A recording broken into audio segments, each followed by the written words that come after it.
పచ్చదనం అంటే అతనికి ప్రాణం. మొక్కల పెంపకమే జీవితం.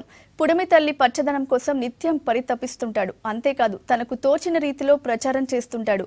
హరితహారమే తన జీవన ప్రయాణం అంటున్న ఖమ్మం జిల్లాకు చెందిన వనమాలిపై ప్రత్యేక కథనం. పచ్చని చెట్లే ప్రాణకోటికి ఆధారం.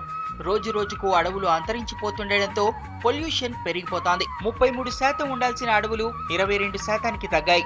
దీంతో వర్షాలు కూడా సకాలంలో కురవడం లేదు. ఇలా వాతావరణంలో విపరీత మార్పులు చోటు చేసుకుంటున్నాయి.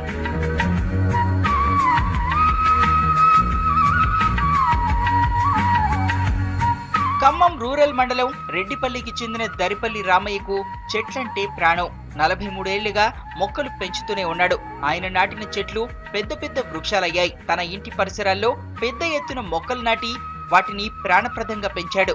అది మొదలు రోడ్ల పక్కన ఖాళీ స్థలం, ప్రభుత్వ కార్యాలయాలు, ప్రైవేట్ స్థలాలు, దేవాలయాలు, ఇలా ఒకటేమిటి ఎక్కడ ఖాళీ స్థలం కనిపిస్తే అక్కడ మొక్కలు నాటాడు వనమాలి రామయ్య. ప్రజలకు అందుబాటులోకి మొక్కలు తేవాలి. నేను కూడా మొక్కలు సాగుతా ఉన్నా. ఇంతవరకు 40 సంవత్సరాల నుంచి కోటి మొక్కలు నాటిన. ప్రభుత్వం వారు నాకు నర్సరీ పెంచడానికి స్థలం ఇచ్చి నీళ్ళ సౌకర్యం కల్పిస్తే ఇంకా మొక్కలు నాటుతా. వంగారు మాతాయి గారు కెన్యా దేశంలో 3 మిలియన్ల మొక్కలు నాటించింది ఆ తల్లికి నోబెల్ బహుమతి వచ్చింది. మన దేశానికి కూడా రావాలనేది నా ఆశ. వనజీవి రామయ్య చెట్లను ఎంతగా ప్రేమిస్తాడంటే తన మనవరాళ్లకు హరిత, లావణ్య, చందన, పుష్ప అని పేర్లు పెట్టి పచ్చదనంపై తన మక్కువను చాటుకున్నాడు.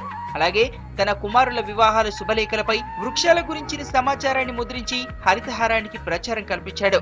రామయ్య తాను మొక్కలు నాటడమే కాకుండా తనలాంటి వారిని ప్రోత్సహిస్తుంటాడు.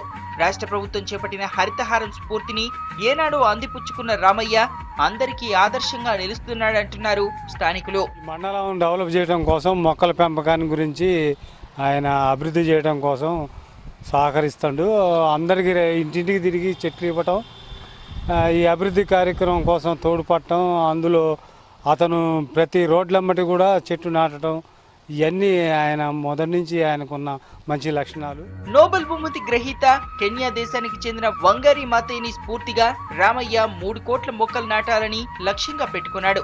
ఇప్పటికే వనజీవి విశేష కృషికి ఎన్నో సంస్థలు గౌరవ పురస్కారాలు అందించాయి.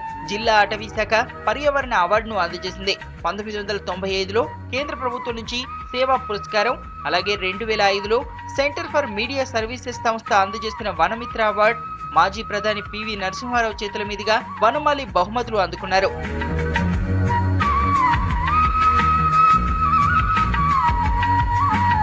తాను నాటిన కోటి చెట్ల నీడలో రేపటి తరం సుఖంగా ఉండాలన్నదే వనమాలి రామయ్య తపన.